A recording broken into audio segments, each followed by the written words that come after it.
வழியில் உன்னை காக்கிறதற்கும் நான் ஆயத்தம் பண்ணின ஸ்தானத்துக்கு உன்னை கொண்டு போய் சேர்க்கிறதற்கும் இதோ நான் ஒரு தூதனை உனக்கு முன்பாக அனுப்புகிறேன். பாதைகளிலே வாழ்க்கையிலே எப்பொழுதுமே நம்ம நினைக்கிறது என்னன்னா, நாளைக்கு எப்படி இருக்குமோ, என்ன நடக்குமோ. ஈசாக்கினுடைய தகப்பன் ஆபிரகாம் தன்னுடைய வேலையாளுக்கு சொல்லுகிறார், என்னுடைய மகனுக்கு பெண் கொள்ளும்படி தேவனாகிய கர்த்தர் உனக்கு முன்பாய் ஒரு தூதனை அனுப்புவார். ரொம்ப ஆச்சரியமா இருந்தது.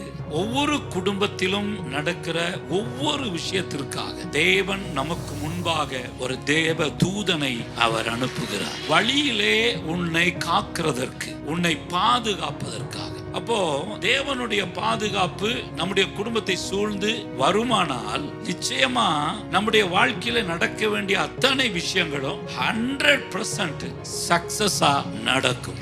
ஆகவே இந்த ஆகஸ்ட் மாதத்துல உங்களுக்கு வர வேண்டிய உதவிகள், பணங்கள், உங்க சரீரத்திலே நடக்க வேண்டிய சுகங்கள், உங்க குடும்பத்திலே நிறைவேற்றப்பட வேண்டிய விஷயங்கள் எல்லாவற்றையும் தேவனாகிய கர்த்தர் நமக்கு அவர் செய்வதற்கு அவர் ஆயத்தமுள்ள தேவனாய் இருக்கிறார்.